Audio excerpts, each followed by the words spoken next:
대통령은 공무원입니까? 예, 공무원이죠. 정무직 공무원이죠. 예, 그렇습니다. 예. 대한민국 대통령은 남측 대통령입니까? 대한민국 대통령입니까? 뭐 대한민국 국민이 대통령. 근데 평양 가가지고 대한민국 국민들 보고 남측 국민이라고 했으니까 저는 남측 대통령으로 질문을 좀 하겠습니다. 거기에 동의하십니까? 왜냐면 뭐 대한민국 아니 미국 가가지고는 대한민국 대통령이라고 적고 평양 가가지고는 남측 국민이라고 적으면은 도대체 대한민국 국민들은 누구를 대통령이라고 합니까? 정무 공무원이니까 정무직 공무원이니까 제가 행안부 장관한테 여쭤보는 거예요. 그 아마 의원님께서 말씀하시는 게 아마 평양 그 대운동장에서 했던 그 연설 때문에 말씀하십니까? 그러니까 남측 국민이 맞습니까? 대한민국 국민이 맞습니까? 아마 저 답답해서 묻는 거예요. 저도 헷갈리니까. 그 자리가 가지고 있는 어떤 상징성 또 그 자리에서 비핵화라든가 이런 문제를 아니 장관님 이게요 미국 가가지고 백악관에는 대한민국 대통령이라 적고 평양 가가지고는 남측 국민이라고 적으면 남측 대통령이면 대한민국에 있는 국민들은 도대체 누가 대통령입니까? 정말 답답하잖아요. 우리가 듣는 국민들은. 이게 실수도 한두 번 해야 될 거 아닙니까? 제가 좀 여쭤볼게요. 대한민국은 법치국가 맞죠? 예, 뭐 그렇습니다. 자, 법치국가에서는 그 누구도 법 위에 군림하지 못한다. 아주 고유의 법 논리입니다. 지금 헌법 제66조 2항 영토 명시된 대통령 영토 보존 의무, 또 헌법 제69조 명시된 헌법 보유의 의무를 파기한 뭐 이런 영토 국가 보유의 의무하고 영토 보존의 의무는 장관 잘 알고 계시죠? 예. 자, 그러면은 이번에 가서 군사협정 맺었는데 NLL 다 넘겨줬잖아요. 처음에 거짓말해가 40km 가다가 나중에 탄로나니까 50km, 85km가 다 넘겨줘서 여적죄에 해당된다고. 여적죄에 해당된다고 시민단체가 고발한 건 아세요? 이 쓰레기 같은 언론 방송들이 한 줄도 안 내주지만은 수많은 시민단체가 지금 그 행위는 여적죄에 해당된다. 이렇게 고발한 건 아시냐고요. 형법 제93조 여적죄 조항을 좀 읽어드릴게요. 남측 대통령께서 어떤 행위를 했는지 참 들어보세요. 적국과 합세해서 대한민국에 항정하는 것은 형법 제93조 여적죄에 해당된다. 자, 대한민국의 적이 누굽니까? 대한민국의 존립을 위협하는 뭐 그런 세력들은 적이라고 할 수 있겠죠. 자, 북한은 대한민국의 뭐 주적은 빼고 적입니까? 아닙니까? 아직도 안보적인 측면에서는 적이라고 봐야죠. 자, 지금 헌법 개정하지 않고 한다면 북한은 적이죠. 뭐 현재로서는 이제 우리들이 자, 거기에서 어느 대통령한테 국민들이 NLL을 85km 덕적도까지 밀으라 그러고 항공 감시권을 다 뒤로 밀고 영해 주고 영토 주고 용공까지 다 주라고 어느 국민이 대통령한테 그런 권한을 줬습니까? 의원님 상당 부분은 앞으로 이제 계속 후속 합의에 넘기지 않아 위임하지 아니 않았습니까? 군사 합의 내용에 나와 있는 거예요. 군사 합의 내용에. 그래서 이 지금 그 경찰청이 우리 장관님 그 소관으로 돼 있잖아요. 자, 여적죄 고발했는 데 대해서 조사하실 겁니까? 그 내용은 지금 제가 더 파악을 해야 답변을 드릴 수 있겠습니다. 헌법 제69조에 명시된 이 국가 보위의 의무, 66조에 명시된 영토 보존의 의무를 위반했다. 이것이 여적죄로 고발한 시민단체들의 입장입니다. 제84조, 헌법 제84조 재직 중의 대통령에게도 여적죄와 같은 외환의 죄는 형사소추의 대상이 된다. 이거 기록으로 좀 남기려고 제가 말씀드리는 겁니다.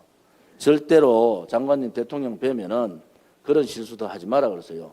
대한민국 대통령이고 대한민국 대통령이고 남측 국민이 아니고 대한민국 국민입니다. 그거를 듣는 국민들은 누구한테 하소연합니까? 실수도 한두 번이잖아요. 그것은 실수가 여러 번 반복되면 의도적인 실수라는 그런 거예요. 조선인민민주주의 공화국 북한 그 괴뢰 정권 앞에다가 남쪽 국민이 무슨 소리입니까? 남쪽 국민이라는 게.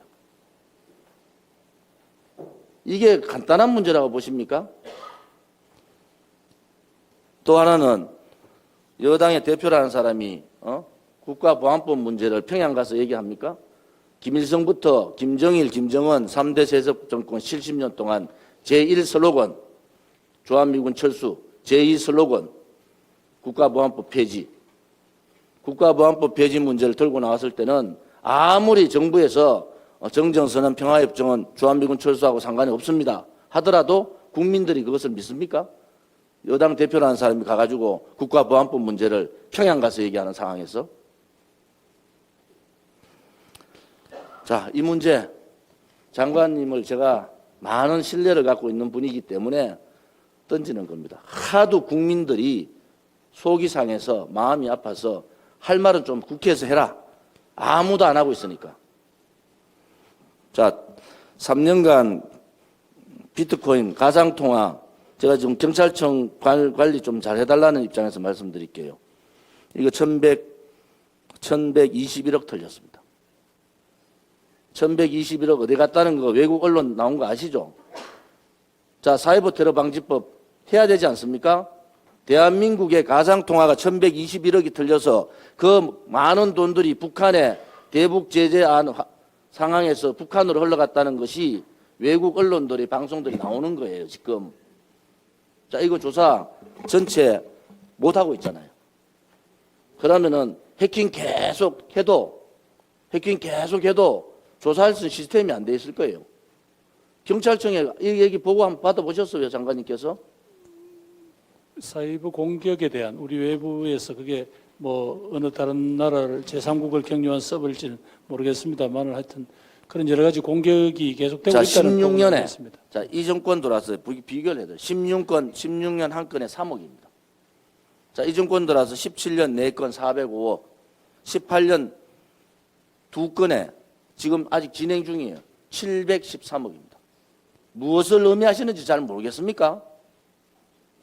대북 제재 완화, 대북 제재 상황에서 대한민국의 가상통화 돈이 해킹을 당했는데 그 돈이 1121억이나 된다는 겁니다.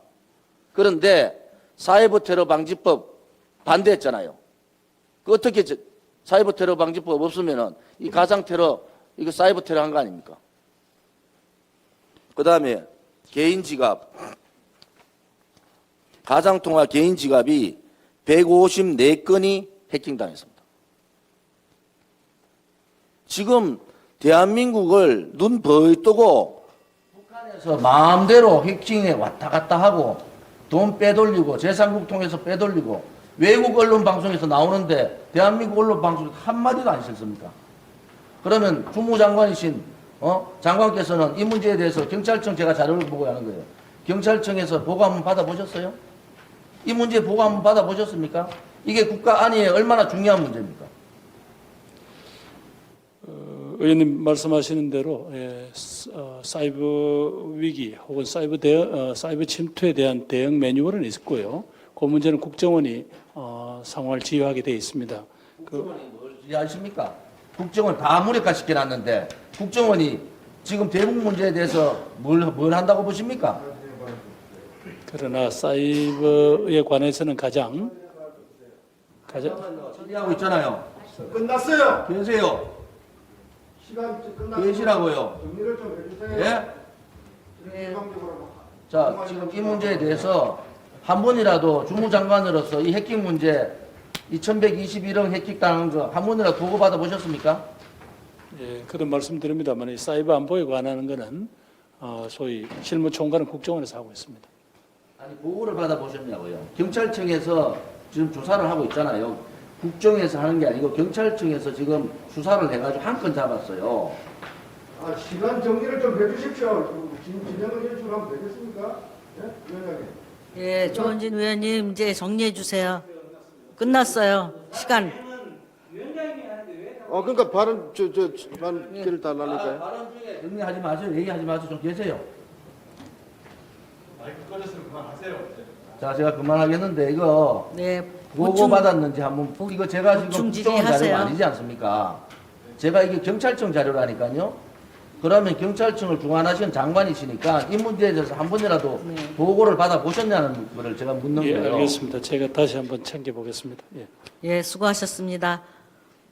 의사진행 발언 김한정 위원님.